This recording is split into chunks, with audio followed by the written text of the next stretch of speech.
나 같은 사람 위에 주 보혈 흘렸네. 복스러운 말씀 또 들려주시오. 나 항상 듣던 말씀, 나 항상 듣던 말씀, 주 예수 크신 사랑 또 들려주시오. 이 세상 헛된 영화 날 미혹할 때에 주 예수 크신 사랑 늘 들려주시오. 천국의 빛난 영광 내 눈에 비칠 때 예수 크신 사랑 또 들려주시오. 나 항상 듣던 말씀, 나 항상 듣던 말씀, 주 예수 크신 사랑 또 나 항상 듣던 말씀, 나 항상 듣던 말씀, 나 항상 듣던 말씀, 주 예수 크신 사랑 또 들려. 1절 한 번 더 고백합니다. 주 예수 크신 사랑, 주 예수 크신 사랑 늘 말해주시오. 항상 듣던 말씀 또 들려주시오. 좁지 않는 천국 주 예수 계신 곳 나 밝히 알아듣게 또 들려주시오.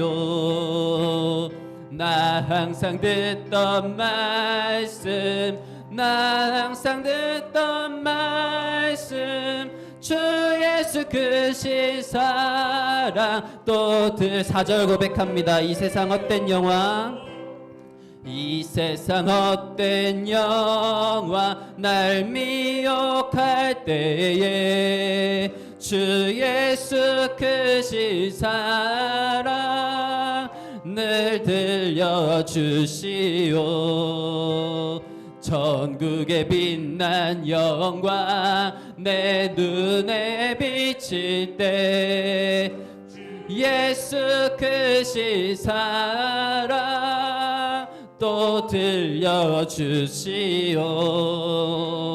나 항상 듣던 말씀, 나 항상 듣던 말씀, 주 예수 크신 사랑 또 들려. 나 항상 듣던 말씀, 나 항상 듣던 말씀, 나 항상 듣던 말씀, 주 예수 크신 사랑 또 마지막으로 한 번 더 고백합니다. 나 항상 듣던 말씀, 나 항상 듣던 말씀, 나 항상 듣던 말씀, 주 예수 크신 사랑 또 들려주시오.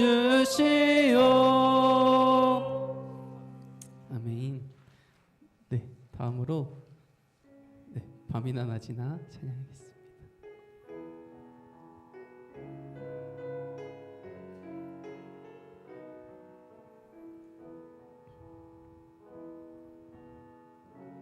나의 소망 되신 주, 주를 바라봅니다. 다시 오실 나의 왕 예수, 주를 한 번 더 고백합니다. 나의 소망 되신 주, 나의 소망 되신 주, 주를 바라봅니다. 다시 오실 나의 왕 왕 예수 주를 기다리 밤이나 낮이나 밤이나 낮이나 어제나 오늘도 영원히 주만 찬양해. 괴롭고 슬플 때 낭망하여 넘어져도 언제나 주만 찬양. 처음부터 한 번 더 고백합니다. 나의 소망 되신 주, 나의 소망 되신 주, 주를 바라봅니다.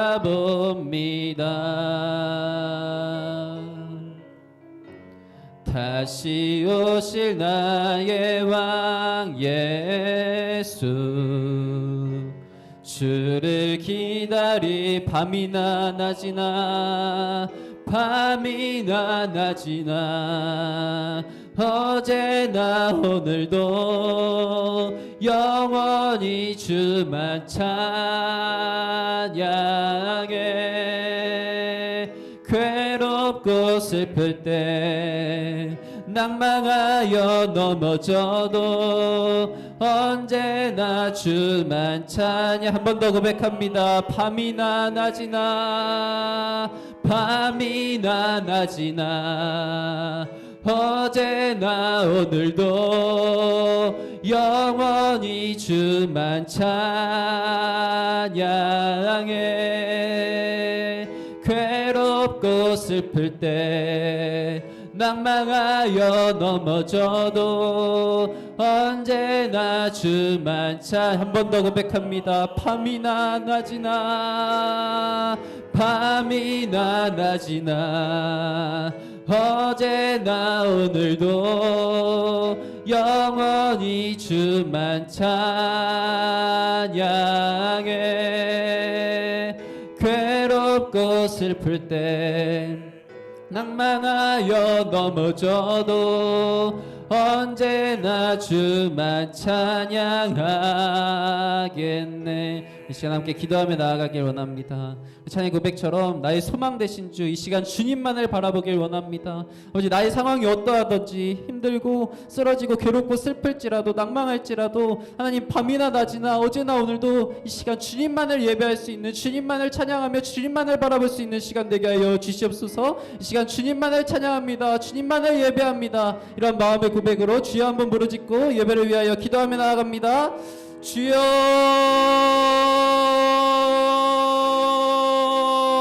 아버지 주님, 나의 오직 주님만이 나의 소망입니다. 아버지, 이 시간 나의 소망 되신 주님을 바라봅니다. 오직 주님만을 바라봅니다. 아버지, 이 시간 예배 시간 오직 주님만을 예배하며 나아갈 수 있는 우리가 되게 하여 주시옵소서. 밤이나 낮이나 언제 어떤 상황일지라도 아버지 주님만을 바라보며 주님만을 예배하며 나아갈 수 있는 우리가 되게 하여 주시옵소서. 이 시간 주님만이 주인 되시나오니, 예배의 주인은 주님이시나오니 주님 홀로 영광 받아 주시옵소서.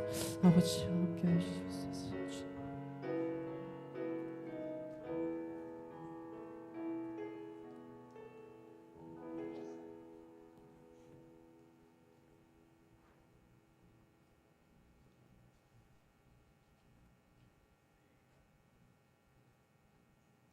새하늘과 새 땅을 우리에게 기업으로 예배해 주신 하나님 아버지, 우리의 소망이 땅에 있지 아니하고 하늘에 있게 하심을 감사드립니다.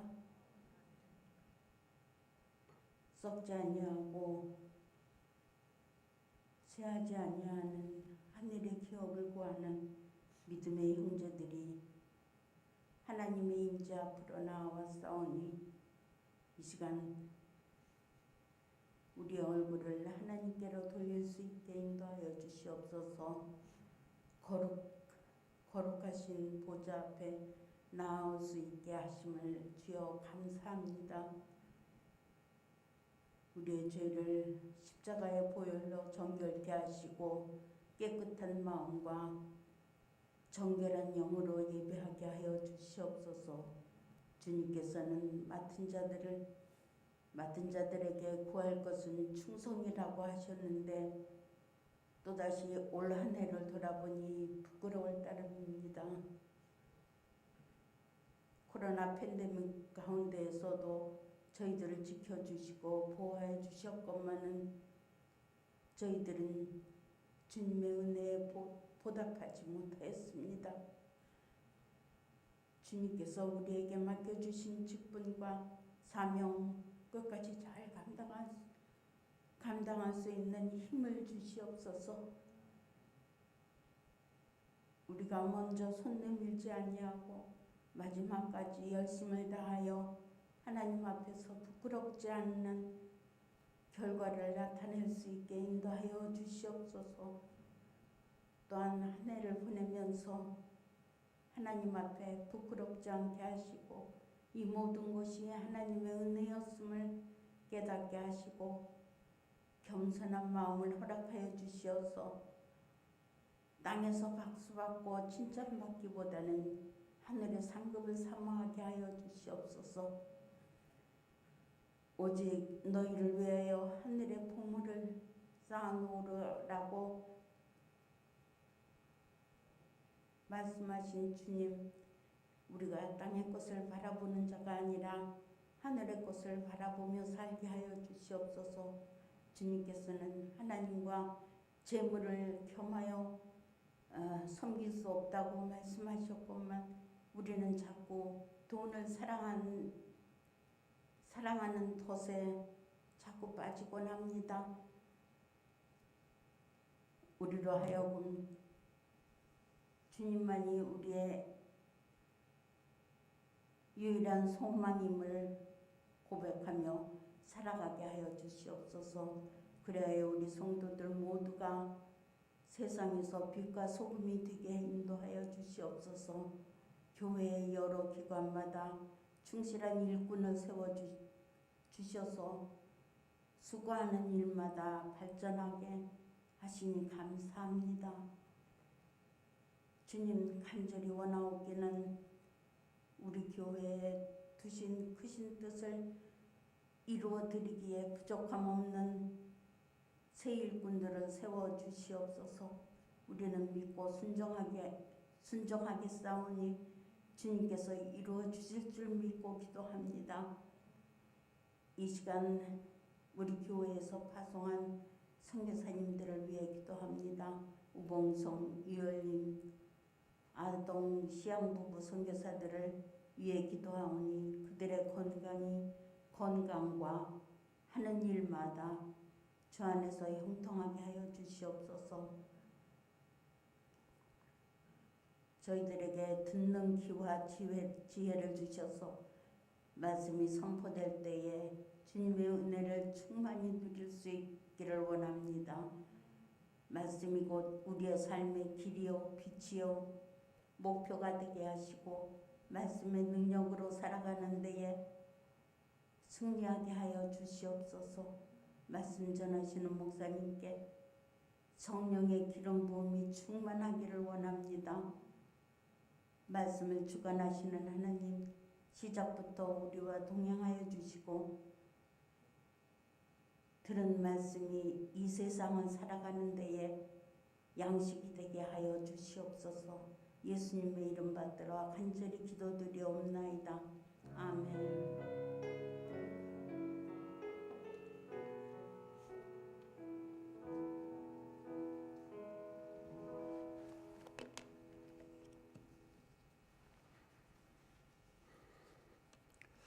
하나님 말씀은 요한계시록 14장입니다. 14장 6절부터 13절까지입니다.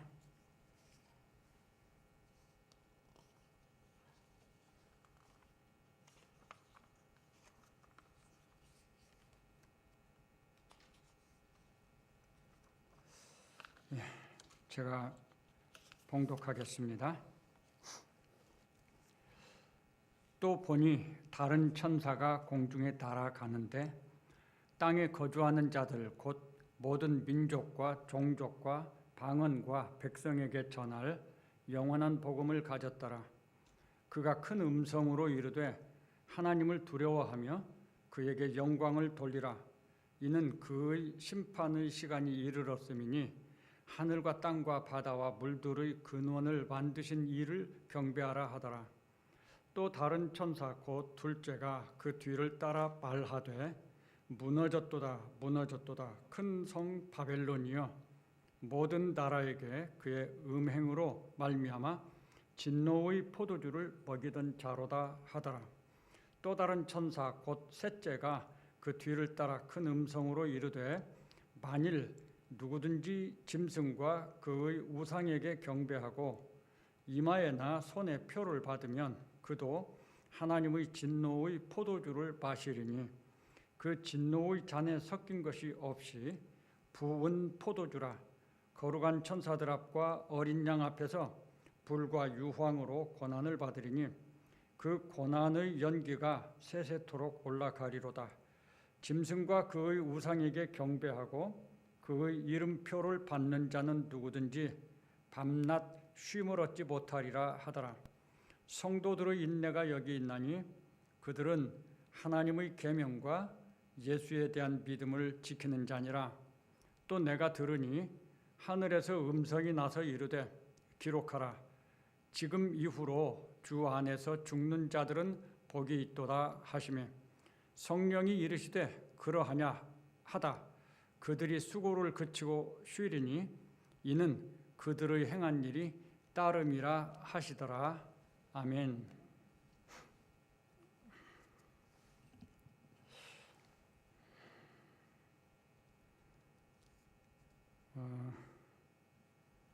손흥민이 마지막 드리블을 70m가량 해서 다리 사이로 패스를 해가지고 황희찬이 골을 넣도록 하는 장면 다들 보셨겠죠? 저도 전부는 못 봤고요. 그 장면은 보았어요. 그런데 나중에 이제 그 장면만 따로 모아서 보여주는데요. 한 6, 7번은 반복해서 본 것 같아요. 그런데 하나도 안 질리더라고요. 그리고 또 보고 싶고, 그래서 또 보고, 아주 즐거움으로 그렇게 보았습니다. 그러면서 참 기가 막힌 역전이로구나. 그런데 오늘 우리가 읽은 이 계시록 14장에도 그런 역전의 이야기가 나옵니다. 계시록 13장에서는 성도들이 얼마나 고난과 어려움 속에서 핍박 속에 환난 속에서 이렇게 지냅니까? 이젠 꼼짝없이 죽었구나. 이런 상황, 이렇게 생각할 수도 있는 상황이죠. 그런데 14장에 오면 역전이 일어납니다. 그 역전의 내용이 어떤 것이냐 하는 것이 이제 14장에 잘 설명이 됐는데 사도 요한이 14장에서 3번 내가 보니 이런 말씀을 해요. 첫 번째로 본 것은 지난주에 말씀드린 것처럼 하늘에 있는 성도들의 이야기였죠. 성도들이 하나님 나라에 있는 걸 보았습니다. 지상에서는 성도들이 엄청 고난당하고 금방 죽을 것 같은 그런 위기의 상황을 만나는데 하나님 나라에 있단 말이죠. 아주 거기서 찬양하면서 예배하면서 정말 평안을 누리고 있는 거죠. 이게 역전이 됐어요. 그러면 13장 지상에서 권세를 부리고 갑질을 하고 성도들을 핍박과 환난으로 몰아붙이던 땅에 사는 자들은 그럼 어떻게 되느냐?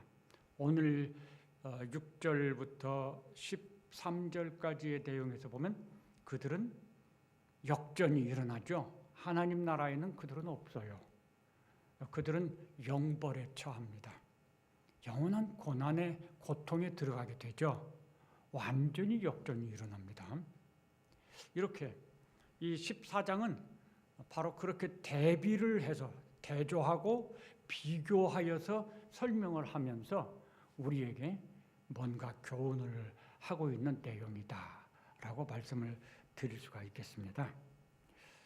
좀 더 구체적으로 보면요. 첫 번째 오늘 본문 말씀에서 새 천사가 선언을 합니다. 이렇게 공중으로 날아가면서. 그런데 리레이 하는 것처럼 뒤따라가면서 계속 선언을 하죠. 천사가 전한 첫 번째 선언은 뭐냐 하면요. 영원한 이 모든 민족과 종족과 방언과 백성에게 전할 영원한 복음을 가졌다고 그 천사가 그럽니다. 우선 이 영원한 복음을 전하는, 선포하고 전하는데 그걸 들어야 될 대상이 믿는 자나 안 믿는 자나 포함된 전체냐 아니면 성도들이냐 하는 문제를 우리가 생각해 봐야 될 것 같아요. 저는 이게 전체다 이렇게 생각을 해요. 왜냐하면 믿는 자나 안 믿는 자나 하나님의 심판의 이야기를 다 듣고 알아야 되거든요. 그래서 이 천사가 전하는 영원한 복음은 전부에게 하는 말이다. 이 지상에 있는. 그런데 그 영원한 복음의 내용이 뭐냐? 간략하게 정리하면 하나님을 두려워하고 하나님을 경배하라는 거예요. 그 이유가 뭐냐? 마침내 심판의 시간이 이르렀다. 하나님은 영원한 경륜 가운데서 이 세상 역사 속에서 일하십니다. 그런데 이게 무한한 게 아니에요. 하나님의 시간표에는 다 정한 때가 있습니다. 시작이 있고 끝이 있고 흥할 때가 있고 망할 때가 있고. 그런데 그 하나님의 비전인 하나님의 나라를 세우는 데 있어서 하나님의 시간표가 언제 끝나느냐 정확하게 뭐 몇 년 며칠 이건 알 수 없지만 그런데 반드시 그 시간이 옵니다. 바로 그 시간이 왔다고 한 것을 오늘 이 계시록 14장에서 이제 알려주고 있는 거죠. 선포하고 있는 거예요. 마침내 하나님의 심판의 시간이 이르렀다 라고 가르쳐 줍니다. 근데 이렇게 말하면 궁금한 게 한 가지 생기죠. 복음하면은 기쁜 소식이에요. 우리가 복음하면 예수님을 전하고 이게 최고의 복음이죠. 근데 여기서는 예수님을 전하는 게 아니잖아요. 하나님의 심판이 시간이 이르렀다. 이걸 복음이라고 말을 하고 있는 거예요. 그러면 이게 뭐 조금 문제가 있다고 생각하실 수 있을 것 같아요. 그런데 이상하지 않아요. 틀린 것이 아닙니다. 하나님의 심판이 이르렀다고 하는 것은 다른 말로 하면 어떤 말이죠?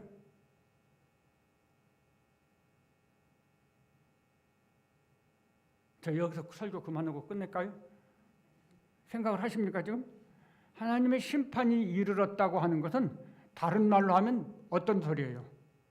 예수님의 재림의 시간이 됐다는 말이죠. 재림과 심판은 동시사건이에요.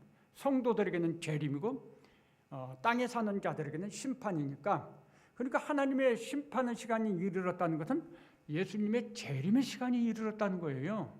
그러니까 이게 복음이 맞죠. 그렇죠? 우리가 알고 있는 복음의 기쁜 소식에 대해서 전혀 하자가 없다라고 할 수 있겠습니다. 이 첫 번째 천사가 이제 전한 그 선언이고요. 그 다음에 두 번째 천사의 선언이 나옵니다. 첫 번째 천사가 하나님의 심판이 이르렀다고 전했다면 두 번째 천사는 뭐라고 말하죠? 무너졌도다 무너졌도다 큰 성 바벨론이요. 이런 말을 해요. 자, 먼저 큰 성 바벨론은 그럼 무엇을 의미하느냐? 어디냐? 이게 이제 세상을, 이 현재 우리 이 세상을 말하는 것입니다. 큰 성 바벨론은. 그것의 구체적인 설명이 계시록 17장, 18장에 나오는 이야기입니다. 큰 성 바벨론은요, 계시록 17장에 보면 계시록 13장 1, 2절에 나오는 그 괴상한 짐승, 괴물 짐승의 이야기가 거기에 똑같이 나오거든요. 근데 그 괴물 짐승이 7개의 머리인가가 있는데 그 머리 중에 하나가 죽어요. 그러다가 그것이 다시 살아난다고 그랬어요. 근데 이 살아나는 그것에 대한 설명을 뭐라고 했냐면 예전에 있었다가 지금은 없는 자다. 자, 생각해 보세요. 그 괴물 짐승의 머리 중에 하나가 죽었다가 다시 살아나는데 예전에 있었다가 지금은 없는데 앞으로 올 거예요. 예전에 있었다가 없어지고 다시 올 게 뭐냐? 성경에 다른 나라들 이름은 계속 나오지만 반복되는 이름은 없는데 딱 하나 있어요. 반복되는 이름이 바벨론이에요. 그리고 예전에 있었다가 없어졌다가 다시 나오는 것은 바벨론입니다. 그래서 세상을 바벨론이라고 부르고 있는 거예요. 그러니까 이 바벨론이 다시 살아난 그 짐승이고 이 세상이 바벨론을 의미하는 거예요. 그런데 계시록 17장에 보면 이 세상을 음녀라고 말을 했습니다. 그러면 바벨론은 세상 나라예요. 이게 둘이 꿍짝이 돼가지고 온 세상 나라와 민족, 백성들을 말하자면 하나님을 사랑하는 데서 이탈해서 우상을 경배하도록 만드는 거거든요. 죄악이 가득 찬 곳으로 만들고요. 그래서 여기서 말하는 큰 성 바벨론, 무너지게 될 큰 성 바벨론은 세상이라고도 하고 음녀라고도 하고 죽었다가 살아난 자라고도 표현이 되어 있습니다. 무너졌도다. 그런데 큰 성 바벨론의 그 죄는 뭔가? 그러면 모든 나라에게 그의 음행으로 말미암아 진노의 포도주를 먹이던 자로다. 이렇게 지금 여기 설명이 되어 있어요. 포도주 하면 좀 좋은 의미도 있잖아요. 즐거움도 주고 하는. 근데 여기서 하나님의 그 심판을 부으실 때 진노의 포도주를 붓는다는 표현을 써요. 그러니까 포도가 좋은 뜻으로 설명이 된 거 아니죠. 예수님은 요한복음 15장에서 내가 포도나무요. 포도 좋은 건데. 그런데 하나님의 심판을 위한 진노로 부으시는 것은 포도주라고 설명이 되거든요. 이것은 구약의 신명기 32장에 보면은 모세가 장차 이스라엘 백성들이 당하게 될 미래의 일에 대해서 예언을 합니다. 그 32장을 보면 처음에 모세가 이스라엘의 배반에 대해서 배교에 대해서 이야기를 합니다. 너무 빨리 이스라엘이 하나님을 떠나서 하나님을 배신하고 그리고 우상 앞에 절한다는 거거든요. 그래서 하나님이 그들을 징계를 합니다. 근데 그들이 돌아오지 않아요. 그런데 그 32장 뒷부분쯤 가서 보면은 거기에 포도 이야기가 나옵니다. 하나님의 곳간에 포도주가 잔뜩 쌓여 있어요. 그런데 그 쌓여있는 포도주가 가득 차게 되면 이제 그때가 심판 때예요. 막 부어주는, 그게 이스라엘의 멸망을 의미하는 겁니다. 그러면서 그 신명기 32장에서는 포도는 뱀의 독이 있는 아주 악한 거라고 설명을 해요.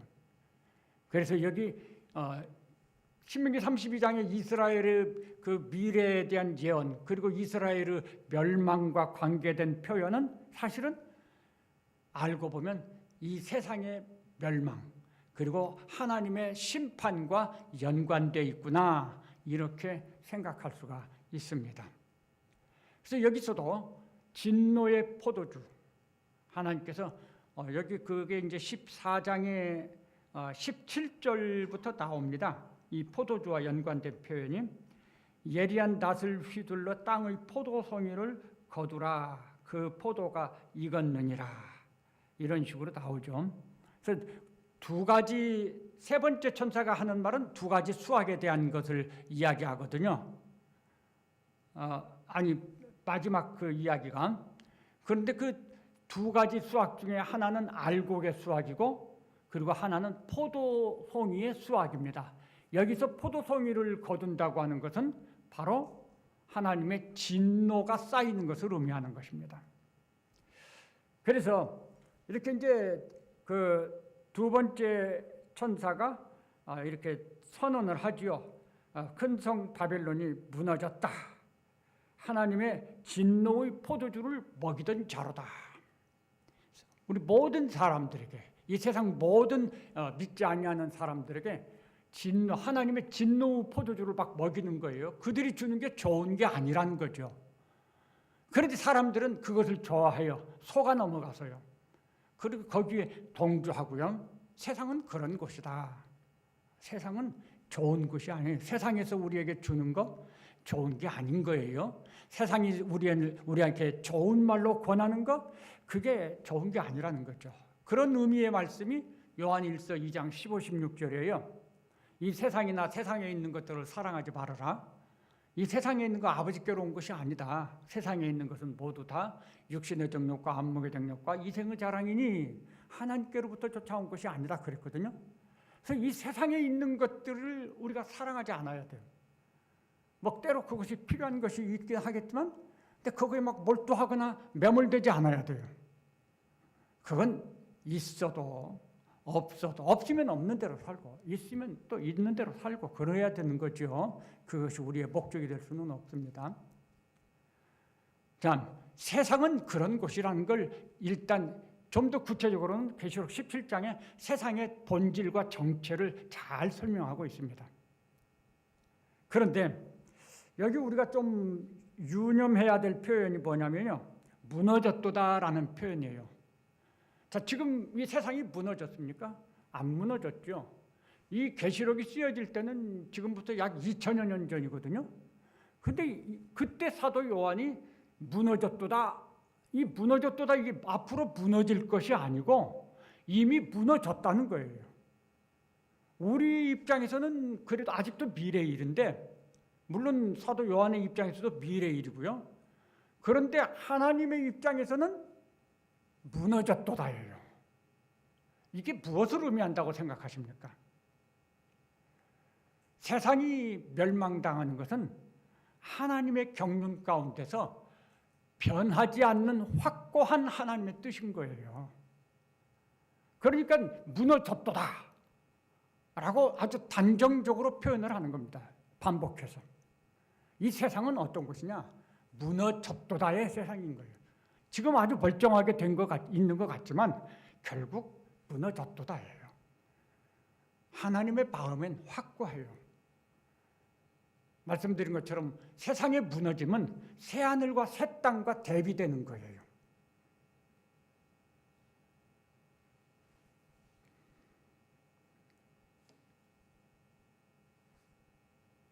이 두 번째 천사의 예언은 무너졌도다 무너졌도다 큰 성 바벨론이여 세상의 멸망에 대한 것을 말하죠.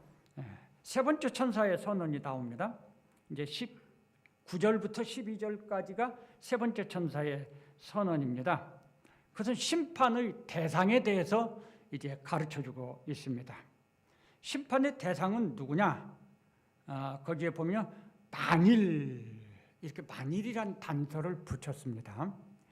만일 누구든지 짐승과 그의 우상에게 경배하고 이마에나 손에 표를 받으면 라고 말을 했죠. 또 그 말이 반복되어 있어요. 짐승과 그의 우상에게 경배하고 그의 이름표를 받는 자는 누구든지 앞에 말에서는 만일 이렇게 표현했고 뒤에 표현에서는 누구든지 이런 말이 들어가 있습니다. 밤낮 쉼을 얻지 못하리라. 요한복음 계시록 13장에서는요. 이 짐승의 표를 받지 않으면 세상에서 살기 어렵습니다. 먹고 살기도 어렵고요. 출세도 어렵고 뭔가 하는 것도 어렵고 환난과 핍박이 있고 그래서 막 사람들을 억압하고 사람들에게 갑질을 하는 거죠. 만일 이게 뭘까요? 그런 것들에 막 억압을 받는데 근데 내가 생각을 해봐요. 아브라함이요. 가족들을 데리고 애굽에 갔어요. 하나님의 약속을 믿고. 근데 하나님의 약속이 있는 땅에 도착했으니까 그 땅이 정말 살기 좋고 먹기 좋은 풍성한 땅이어야 되잖아요. 근데 거기 도착한 그 해에 흉년이 왔습니다. 기근이 왔고 전혀 예상을 못했어요. 하나님의 약속대로 왔는데 엄청난 어려움을 만났거든요.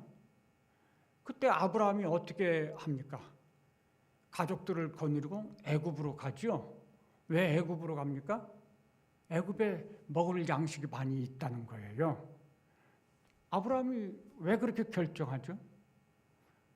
하나님께 기도해 봤을까요? 하나님, 이런 상황인데 내가 어떻게 하면 좋을까요? 그래, 애굽으로 가. 하나님 그러셨을까요? 아브라함이 하나님께 기도해 봤을까요? 그때 당시 아브라함의 믿음은 그렇게 하나님께 매사를 물어볼 정도의 믿음이 아니에요.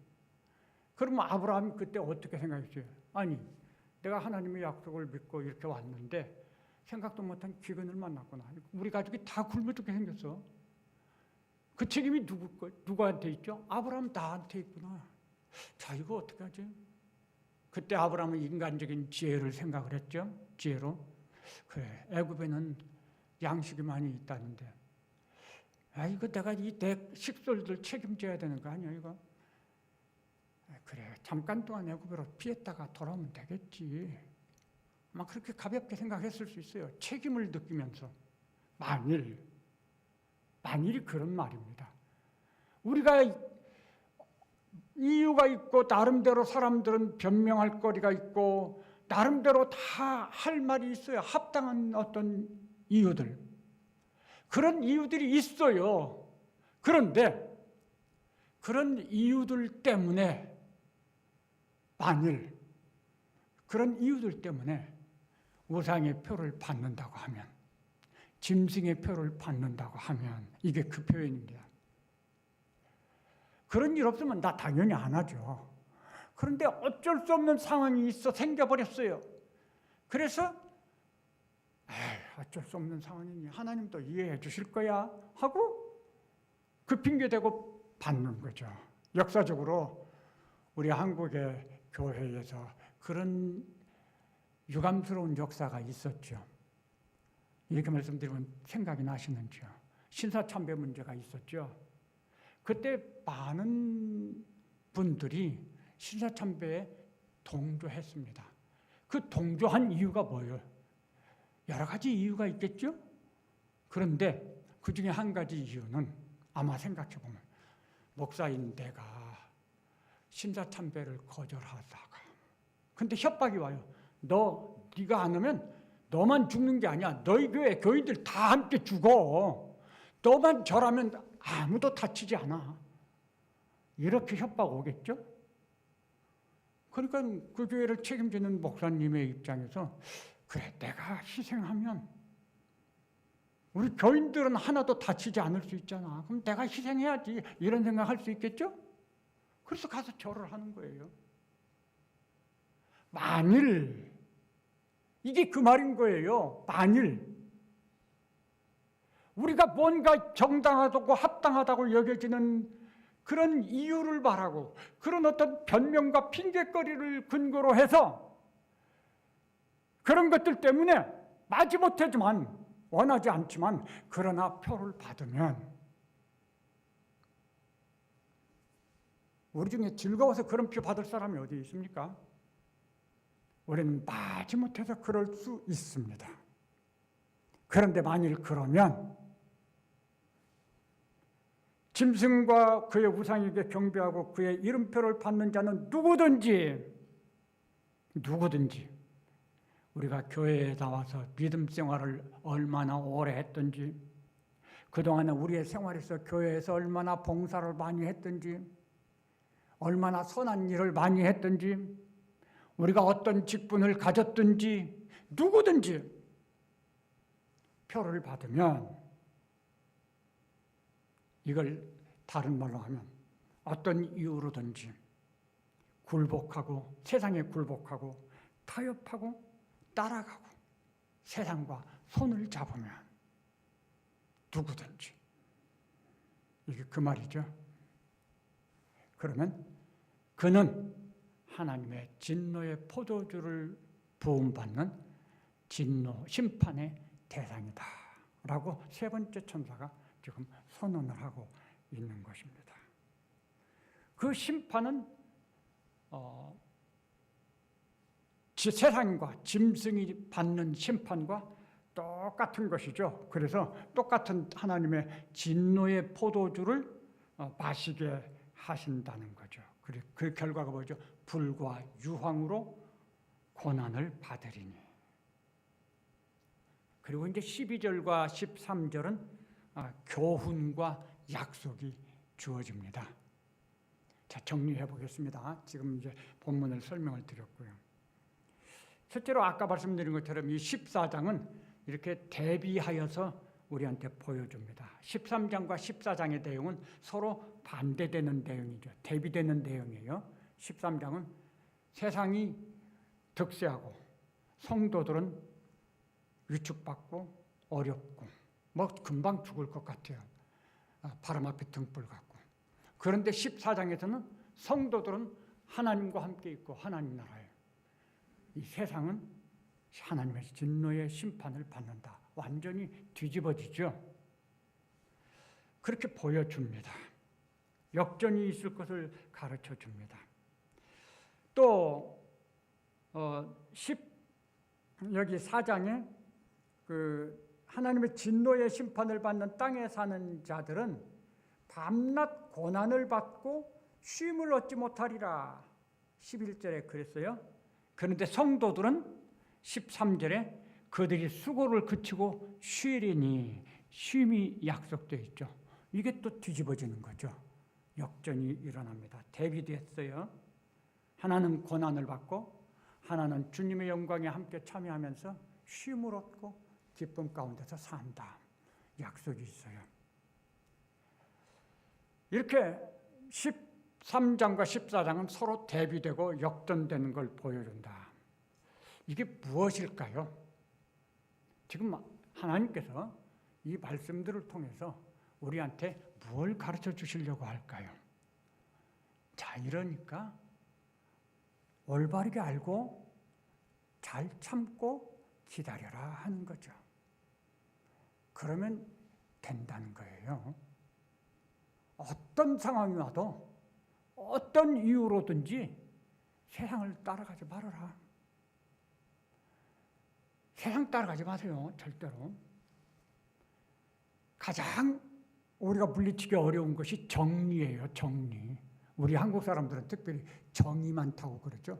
이 정리라고 하는 게 우리 마음을 칼로 무 자르듯이 자르지 못하게 만들죠.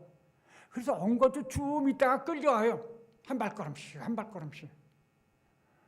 이거 내려놓아야 할 것 중에 한 가지가 그런 문제가 생길 수 있어요. 그래서 이 마태복음 24장에 보면 예수님께서 경고하시기를 그때 그 큰 환란이 왔을 때 너희가 도망을 빨리 가야 되는데 예를 들면 아기를 잉태한 자는 어린 아기가 있는 자는 빨리 도망 못 간다. 그런 거에 대해서 신경을 쓰고 생각을 해봐야 된다라고 경고하는 말씀도 있어요. 우리들이 이 세상을 살면서 정리가 참 좋은 것이고 또 필요하고 복된 것이지만 그럼에도 불구하고 정리에 끌려가서는 안 된다. 하나님을 사랑하느냐 세상과 짝하느냐 이 문제에 있어서는요 정리 이거 중요한 거 아니에요. 하나님과 나와의 관계가 중요한 거죠. 내 생명을 무엇과 바꿀 수 있나요? 없죠. 그런 거를 우리가 여기서 생각을 해보셔야 되는 거죠. 그다음 정리 두 번째는요. 천사가 전하는 영원한 복음은 뭐라고 그랬죠? 하나님의 심판이 이르렀다는 거잖아요. 말씀드린 것처럼 그 말은 다른 말로 하면 예수님의 재림의 시간이 됐다고 하는 것입니다. 그러니까 천사가 전한 복음은 두 가지죠.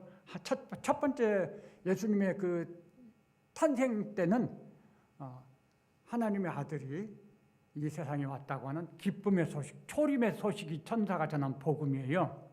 두 번째로 천사가 전한 복음은 재림의 소식입니다. 주님의 재림이 있다. 이렇게 가르쳐 주는 거죠. 세 번째 정리로 세상에서의 삶은 하나님의 나라와 직결된다고 하는 것입니다. 이 13장, 14장이 우리에게 가르쳐 주는 거예요. 두 개의 길이 있습니다. 우리들은 모두 다 두 갈래 길에 있어요. 근데 이 두 개의 길인데 출발점은 똑같아, 하나입니다. 이 출발점 하나인데 이 두 개의 길이 있어요. 이 길로 가느냐, 왼쪽 길로 가느냐, 오른쪽 길로 가느냐 하는 거예요. 한 길은 좁아요. 가는 사람이 많지 않고. 한 길은 넓어요. 많은 사람이 이 길로 가요. 겉으로 볼 때는 많은 사람이 가는 길이 좋아 보입니다. 길도 멋져 보이죠. 이 길은 뭘 의미하느냐? 우리들 개인의 삶을 의미하는 것입니다.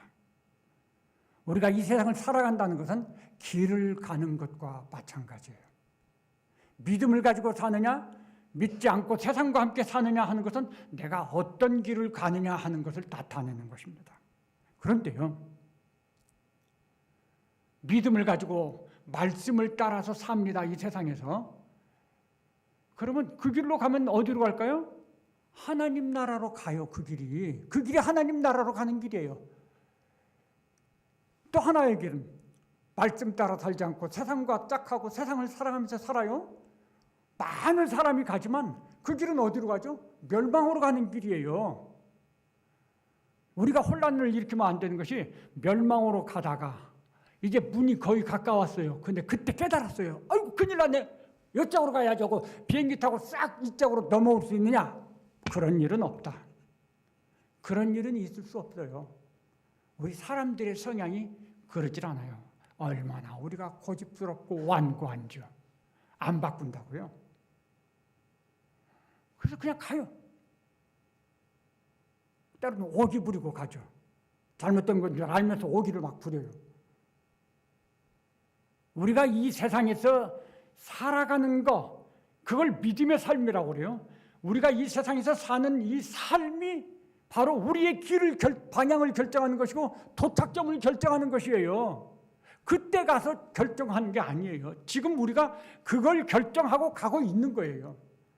출발은 한 지점에서 했는데 이 길로 가느냐, 이렇게 사느냐에 따라서 완전히 다른 곳으로 가버리게 되는 거예요. 그거를 제가 뭐라고 말씀드렸죠? 현재의 세상의 삶은 장차 하나님의 나라에 들어가는 것과 직결된다는 거예요. 우리가 이 기차 타면 그 길로 쫙 들어가요. 그렇게 따라만 가면 자연스럽게 연결이 되는 것입니다. 믿음이란 게 뭘까요? 이 세상에서요, 말씀 따라서 살면 되는 거예요. 그러면 그게 믿음으로 사는 거예요. 격려와 약속이 있죠. 13절은 약속입니다. 성도들에게는 쉼이 있다. 그랬습니다. 여기도 역시 아까 말씀드린 것처럼 대비입니다. 땅에 사는 자들에게는 쉼이 없어요. 그리고 영원히 계속되는 고난이 있죠. 고통이 있고 유황과 끓는 불 속에서. 그런데 우리 성도들에게는 안식, 영원한 안식이 있어요. 진짜 평안이 있습니다.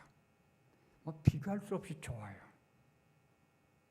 그들은 쉼을 얻지 못합니다. 세상에서 잘 먹고 잘 입고 잘 살고 떵떵거렸지만 영원한 쉼이 없습니다. 오히려 반대로 영원한 고통이 있죠. 우리 성도들에게는 13장에서 그렇게 어려움을 당했을지라도 우리한테는 영원한 안식과 평화가 있다. 이거 생각만 해도 기분이 얼마나 좋아졌는지 몰라요. 우리가 이 세상에서의 삶의 어려움을 자꾸 보고 그걸 생각하지 마시고 이거 조금만 더 지나가면 영원한 안식과 평화가 있어. 이걸 바라보고 이걸 생각하면 그러면 우리 마음이 평안해지고 즐거워지고 긍정적이 되고 그렇습니다. 그게 믿음으로 생각하는 방법이죠.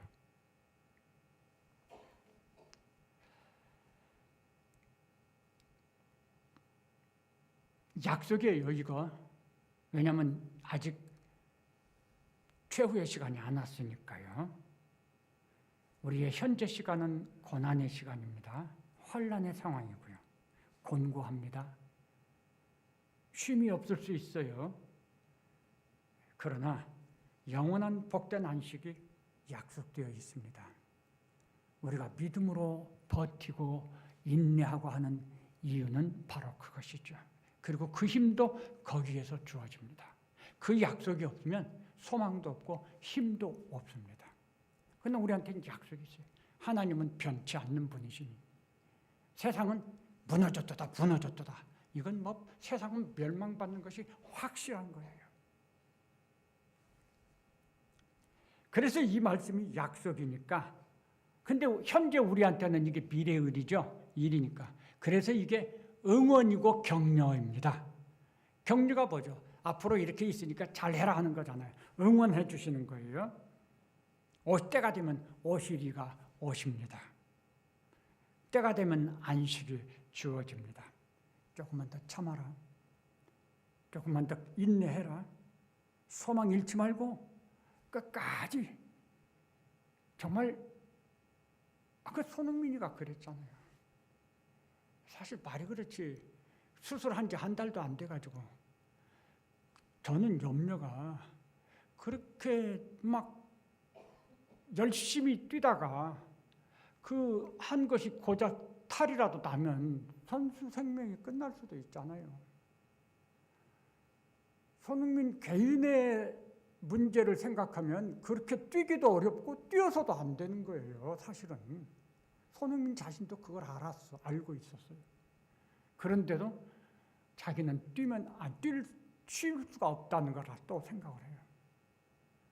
그래서 그렇게 누구보다도 열심히 뛰는 거죠.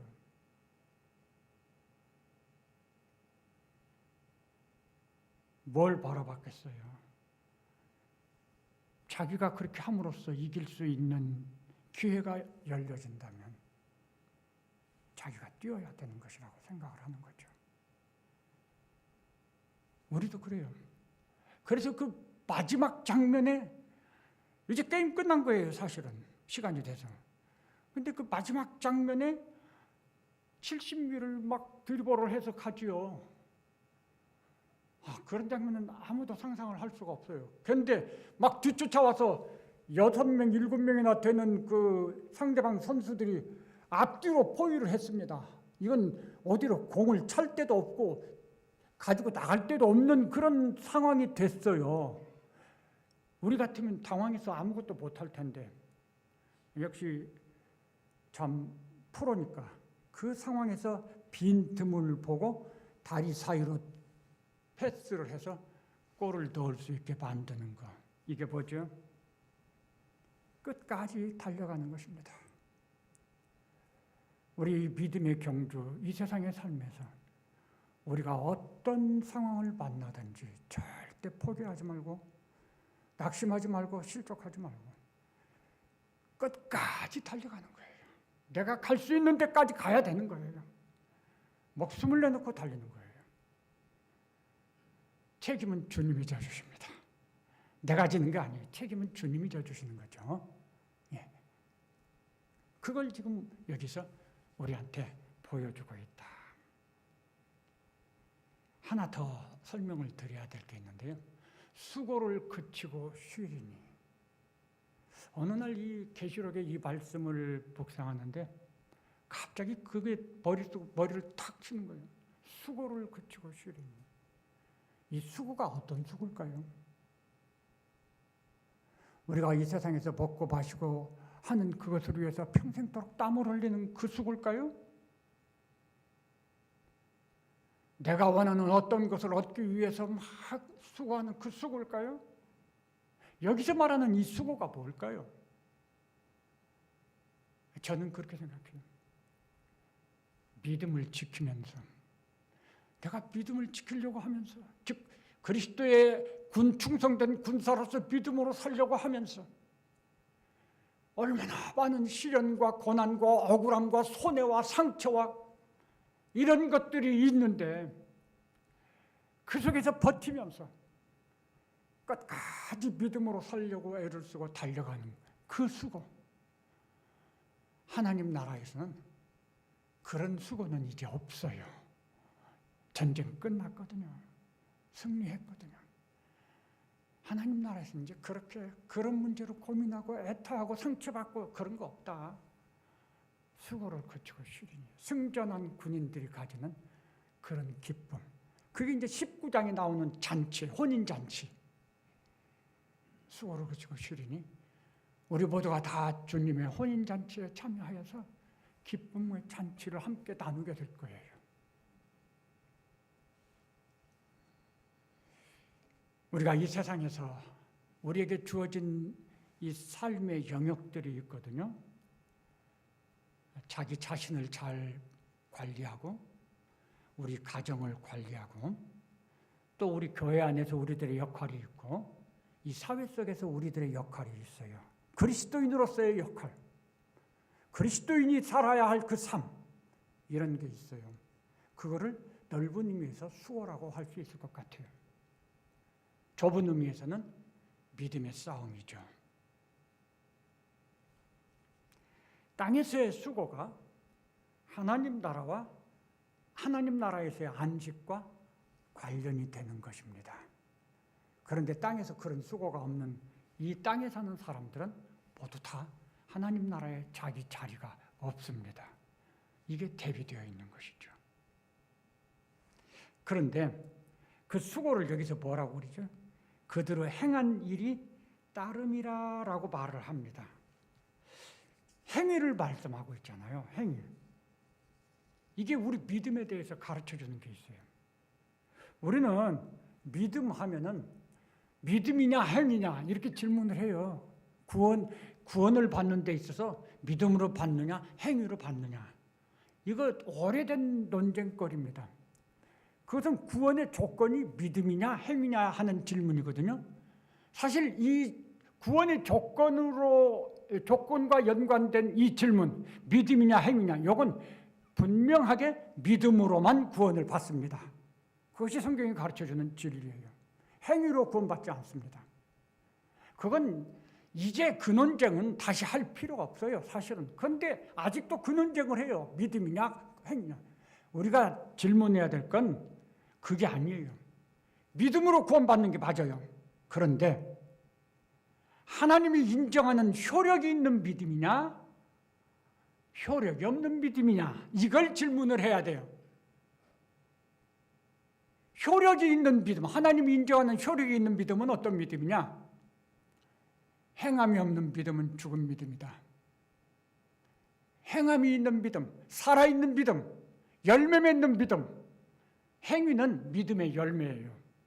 어떤 믿음이 진짜 믿음이냐? 이걸 질문하는 거죠. 근데 우리 사람들이 생각할 때 이게 진짜야 이런 게 아니에요. 하나님이 보실 때 인정하는 것이 무엇이냐죠. 하나님이 뭘 보고 인정하시죠? 그들의 행한 일이 따름이라. 행위를 보신다는 거예요. 우리의 행위를. 그러면 하나님이 우리의 행위를 보고 뭘 지금 보시는 거죠?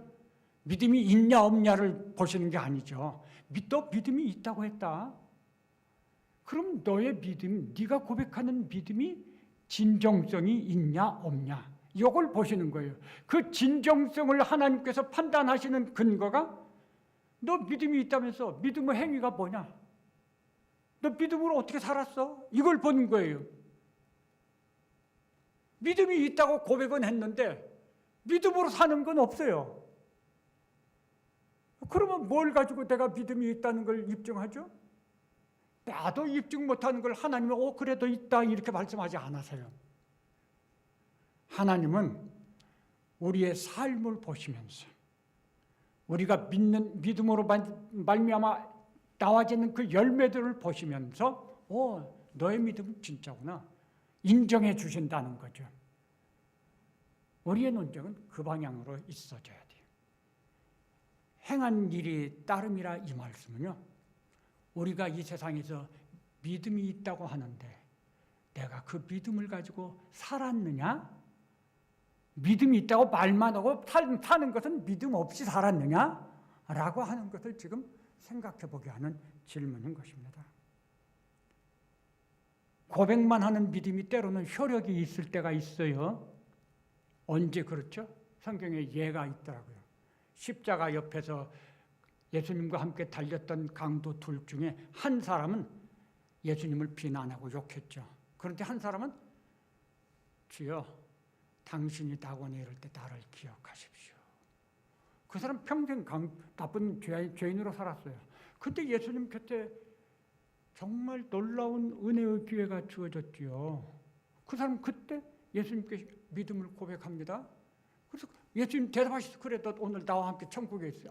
낙원에 있겠다. 그 사람 예수님과 함께 하나님 나라에 들어간 거죠. 예외가 있어요. 예외가. 그러나 우리는 우리 자신이 그런 예외라고 생각하면 안 돼요. 예외는 하나님께서 인정해 주시는 거지 우리가 이건 예외입니다 이렇게 스스로 주장하는 건 그건 잘못된 거예요. 우리는 나의 삶에 대해서 예외니까 이런 생각하면 안 되고요. 그죠? 예. 내 삶은 보통 스탠다드예요. 평균에 모든 사람이 다 적용되는 그런 것이라고 하는 걸 생각을 하시면서 나는 믿음이 있다고 고백을 했어요. 그러면 내 믿음의 삶이 나와야죠. 그래서 네 가지 밭의 비유에서는 뭐라고 그랬죠? 말씀을 듣는 것이 중요한 게 아니죠. 듣고 그 다음에 말씀을 지키고 인내로 열매를 맺는다. 지킴과 인내가 반드시 있어야 돼. 이게 믿음의 삶이에요. 그거 없으면 내가 믿음이 있다는 것 100번 고백해도 인정받을 수가 없다라는 것이죠.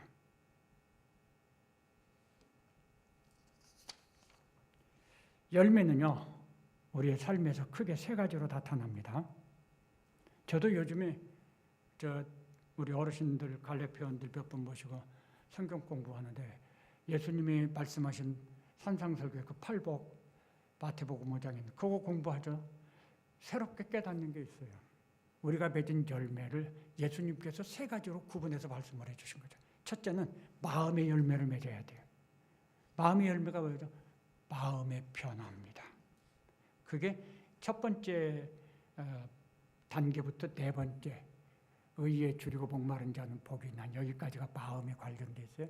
마음의 변화, 마음의 열매가 있어야 돼요. 두 번째 열매는요. 행동의 열매입니다. 긍휼히 여기는 자는, 청결한 자는, 화평케 하는 자는, 의를 위하여 핍박을 받는 자는 우리의 행동이 바뀌는 거예요. 그리고 세 번째 열매는 삶의 모습의 스타일이 변합니다. 너희는 소금이고 빛이다. 세 가지 열매예요. 우리 마음이 예수님 믿어서 우리 마음이 좀 변한 거 있나요? 자기의 죄를 좀 더 잘 깨닫나요? 애통하는 자, 날마다 자기 죄를 깨달아요. 애통하는 자거든. 심령이 가난해서 주님을 사모하고 온유한 자는 주님을 닮아가는 것입니다. 성질이 막 급하고 화를 잘 내는 분이 있었어요. 말만 하면 막 목소리가 크게, 제가 목소리가 컸었어요. 그런데 지금은 온유해지려고 애를 써요. 많이 온유해졌어요. 얼굴 표정도 좀 부드러워졌고요. 우리 얼굴 표정이 좀 부드러워져야 돼요. 온유한 자가 되면 예수님으로부터의 마음이 충만해지고 그렇게 되니까 생활의 변화가 일어나는 거죠. 사람들에 대해서 긍휼히 여기는 마음도 생기고 청결함도 생기고 화평케 하는 일도 좀 더 잘하게 되고 이렇게 변화가 일어나요. 그렇게 해서 살면 그 삶이 소금과 빛이에요. 세상에서는. 이 세 가지 열매입니다.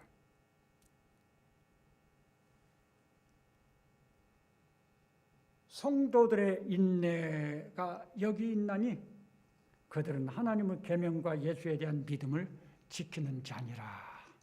이게 교훈이죠. 진노와 심판을 받는 자들과 대비됩니다. 심판받는 자들은 지킴이 없습니다.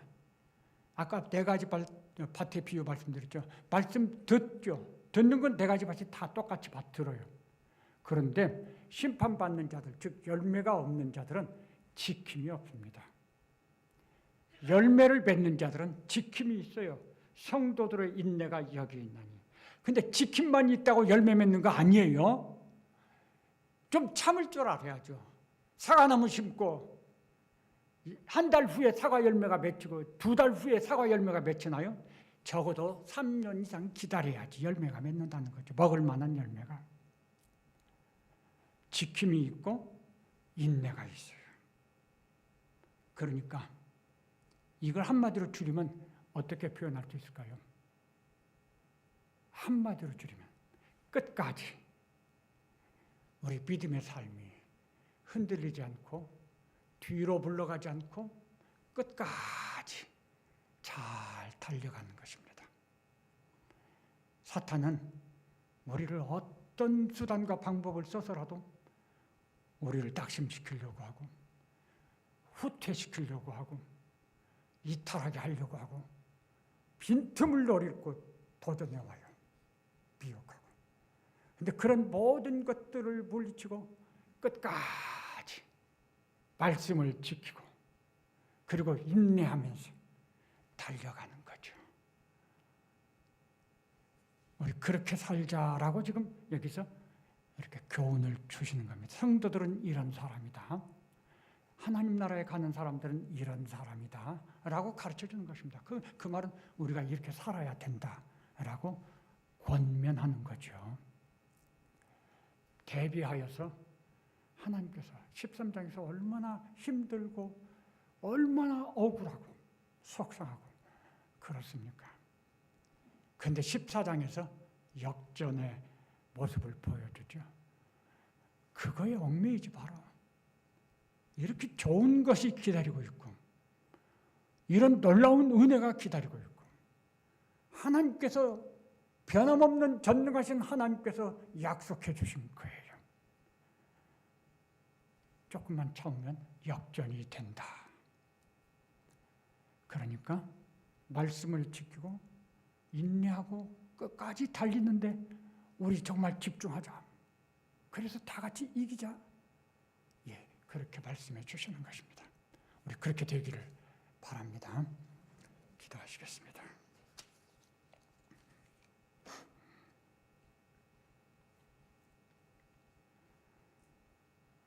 주님, 말씀을 주셨습니다. 주님께서 우리를 얼마나 사랑하시고 또 우리를 얼마나 위하시고 정말 깊이 있는 그런 생각으로 우리를 돌보시고 인도하시는지 대비하시고 역전의 말씀을 주시는 이것을 통해서 다시 한번 느끼고 깨닫고 감사드립니다. 사실 우리는 길게 보지 못하고 그냥 눈앞의 것을 바라보면서 우왕좌왕하고 갈팡질팡하기도 합니다. 우리가 그만큼 연약하고 또 우리의 믿음이 부족하다는 것을 인정할 수밖에 없습니다. 그럴지라도 하나님의 말씀을 의지하고 저희들이 이 시간 다시 한번 또 우리의 마음을 굳게 해서 말씀대로 살고 어떤 상황에서도 변명하지 않고 핑계하지 않고 믿음에 굳게 서고 생명을 내놓을지라도 내가 주님을 떠나지 않고 주님을 사랑하는 것을 포기하지 않겠습니다. 라고 결심하고 그렇게 말씀의 약속에 의지하여서 달려갈 길 끝까지 달려가기를 결심합니다. 우리 모두가 다 하나님 나라의 참 믿음의 사람들로 거기 자리를 가지고 존재하는 성도들로 하나님 앞에 다 인정받는 그런 은혜를 주시기를 소망합니다.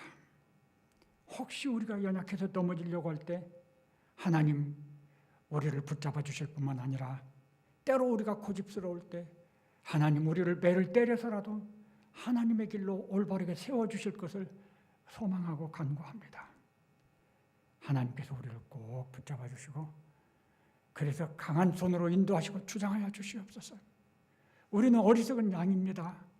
목자이신 하나님께서 전적으로 책임지시고 인도해 주셔서 우리 모두가 다 하나님 나라에서 영원한 복락을 누리며 영원한 안식과 평화로운 삶을 사는 이 기쁨의 자리에 들어가는 은혜를 주시옵시고 우리로 말미암아서 우리의 가정이 그런 가정이 되고 또 우리 주변에 있는 많은 사람들 가운데 우리를 통해서 정말 하나님의 그 기쁨의 자리에 함께 나아가게 되는 은혜가 있게 하여 주시옵소서. 우리 교회가 그런 노아의 방주 같은 그런 놀라운 구원의 방주가 되는 큰 은혜를 주시옵소서. 감사드립니다. 예수님의 이름으로 기도합니다. 아멘. 지금은 우리 구주 예수 그리스도의 은혜와 하나님 아버지의 크신 사랑과 성령 하나님의 감화 감동 충만 교통하시며 우리에게 주어지는 모든 삶의 형편 가운데서 오직 믿음으로 말씀을 의지하고 말씀을 따라 살고 끝까지 인내하면서 소망 가운데 거하고 승리하기를 다짐하고 결심하는 우리 모든 성도들과 그 가정과 우리 교회 후에 영원토록 함께 계실지어다. 아멘.